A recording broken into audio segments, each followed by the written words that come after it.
Hi there, Akiesha Anderson here, Policy and Advocacy Director for Alabama Rise, and I'm excited to be here to provide you with the final legislative update for the 2024 legislative regular session. Last week, we saw the legislature wrap up the regular session after finally passing the Education Trust Fund budget.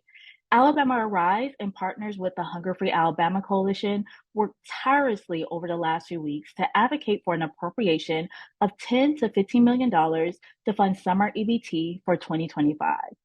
Thanks in large part to your help and the helps of the thousands of Arise members that called and emailed legislators, we were able to end this legislative session with a huge win in the form of securing the $10 million needed to ensure that over 500,000 Alabama children who normally receive free or reduced lunch still receive meals that they elsewise might not have received due to school being out for the summer.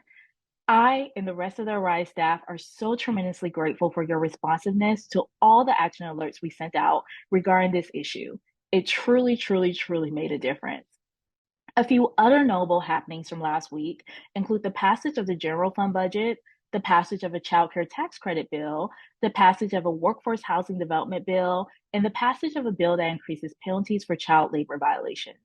There was absolutely more. However, I hope that you will join me and the rest of the Arise team on Tuesday, May 28th at 6 p.m. for a much more thorough legislative wrap up, where my team and I will talk in more depth about the highs and lows, wins and losses experienced this legislative session.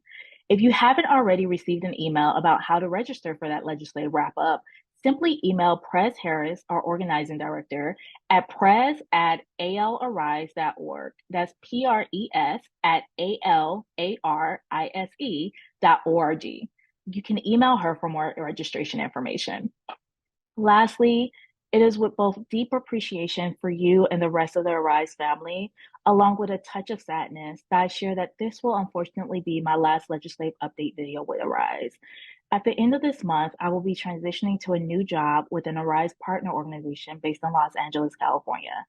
Some of you may know that my husband is from and located in Southern California, and that during the legislative session, we are apart as I spend the session here in Montgomery. Well, as we prepare to try to grow our family, I have to make the bittersweet decision to transition to Southern California as well on a full-time basis. Over the last 2 years, I cannot express how much each and every one of you have reminded me of how bright the future is here in my home state, where everyday people like us refuse to settle for the status quo, and where you all show up day in and day out to demand more. I hope that the fire that lights the fight within each and every one of you remains lit. We have certainly seen together what, with the passage of both the grocery tax reduction, the $10 million summer EBT allocation, and so much more, what can happen when we refuse to let that fire be extinguished. Again, I thank you for everything, and I hope to see you one final time at the legislative wrap up taking place on May 28th. Take care.